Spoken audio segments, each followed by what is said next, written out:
అరే ఎటేటో పోయింది, ఇది 0 అవర్ కాదు కదా అన్న, 0 అవర్ కాదు, ఏదైనా కొంచెం అటు ఇటు మాట్లాడడానికి. అధ్యక్ష, సర్పంచ్ల పెండింగ్ బిల్లులకు సంబంధించి హరీష్ రావు గారు, అదేవిధంగా రాజేశ్వర్ రెడ్డి గారు, వెంకటరమణారెడ్డి గారు, కోవలక్ష్మి గారు, నాయన్ రాజేందర్ రెడ్డి గారు, కొత్త ప్రభాకర్ రెడ్డి గారు మాట్లాడడం జరిగింది సార్. వారు చెప్పినటువంటి వివిధ అంశాలను చూస్తే, మేము వచ్చిన తర్వాత సర్పంచులు ఫిబ్రవరి నెలలో వాళ్ళ కాలం అయిపోయింది సార్. అప్పటి తర్వాత మళ్ళీ ఈ రాష్ట్ర ప్రభుత్వము కులగణన చేసి మరి మేమెంతో మాకంత రిజర్వేషన్ తీసుకురావాలనే ఉద్దేశంతో ఎలక్షన్స్ జరగకపోవడం మూలంగా కొద్దిగా గ్రామాలలో కొన్ని సమస్యలు అయితే ఉన్నమాట వాస్తవం. అయితే ఈ వచ్చినటువంటి పెండింగ్ బిల్లులన్నీ కూడా గత ప్రభుత్వం నుంచి బీఆర్ఎస్ ప్రభుత్వం మాకు వారసత్వంగా ఇచ్చినటువంటి పెండింగ్ బిల్లులు. అయితే ఇవి లాస్ట్ ఏదో 1-2 ఇయర్స్ నుంచి కాదు సార్, 2014 నుంచి కూడా ఇట్లనే వస్తూ వచ్చింది. పెండింగ్ బిల్స్ నా దగ్గర ఉన్నాయి, కావాలంటే వాళ్ళకి ఆ స్టేట్మెంట్స్ కూడా ఇవ్వడం జరుగుతుంది అధ్యక్ష. అదేవిధంగా అధ్యక్ష, వీరి హయాంలో ఇప్పుడు ఆర్థిక శాఖ మంత్రి గారు ఆ రోజు హరీష్ రావు గారే ఉన్నారు. వారు ఇంత బాధపడుతున్నారు. మీ చేతిలో ఉండి ఇట్లా ఒక సంతకం పెట్టించుంటే ఆ రోజు అన్నీ క్లియర్ అయ్యేటి. మేము వచ్చినాక సర్పంచ్లో లేరు, సర్పంచ్ల బిల్లులు మా దగ్గర పెండింగ్ లేవు. అయినా కూడా సార్ మా ప్రభుత్వంలో మరి ఇప్పటి వరకు జీపీల కోసం 740 కోట్ల రూపాయలను ఇవ్వడం జరిగింది.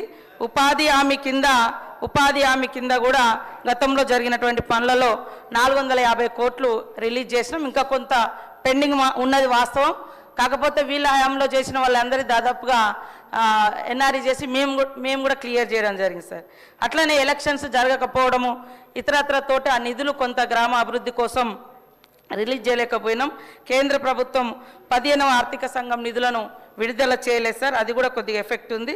అదేవిధంగా మన ఊరు మన బడి కింద కూడా మన వాళ్ళు మాట్లాడారు. 1100 కోట్ల రూపాయల పనులను గత ప్రభుత్వం చేస్తే మరి అవి 800 కోట్ల రూపాయలు పెండింగ్ ఉన్నటువంటి మాట కూడా వాస్తవం. ఇప్పుడు మేము అమ్మ ఆదర్శ పాఠశాలలతోటి పనులు చేయించడం జరుగుతూ ఉంది సార్. కాబట్టి ఈరోజు మరి మా కోవలక్ష్మి గారు ఎమ్మెల్యే గారు అన్నట్టుగా మేము చెల్లించమనలేదు, చెల్లిస్తాము. మీరు ఇచ్చిపోయినటువంటి వారసత్వం పెండింగ్ బిల్లులు, అప్పులు, ఆర్థిక వ్యవస్థ బాగలేదు కాబట్టి సర్దుబాటు చేస్తున్నాం, కొద్దిగా టైం అడుగుతున్నాం. కానీ మేము చెల్లించలేదు అని అనలేదు. సాక్షాత్తు ఆర్థిక శాఖ ఆనాటి మంత్రి గారు ఉండి ఈసారి చాలాసార్లు మాట్లాడుతున్నారు ఈ సబ్జెక్టు.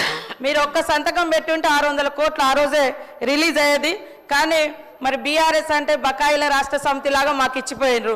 అదే వారసత్వంతో మరి మేము చెల్లించలేని పరిస్థితి ఉంది. కానీ తప్పకుండా సర్పంచులు, అందరికి సంబంధించినటువంటి సర్పంచులు ఉన్నారు, వాళ్ళ బాధ మాకు తెలుసు. వాళ్ళు ఆత్మహత్యలు చేసుకున్నారు మీ హయాంలో, చాలామంది రకరకాల ఇబ్బందులు పడ్డారు.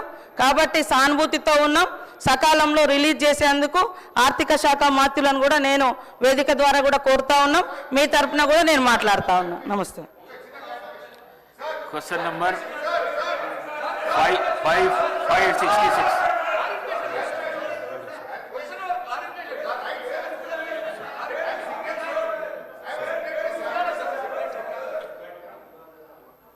స్పీకర్ గారితో సవినయంగా మనవి చేసేది ఏంటంటే, సభ నడుపుతున్న తీరు పట్ల నా తీవ్ర ఆవేదన వ్యక్తం చేస్తా ఉన్నా. ఫస్ట్ క్వశ్చన్లో నేను చెయ్యెత్తితే మీరు సిగ్నేటరీ కాదు, మీకు మైక్ ఇవ్వమని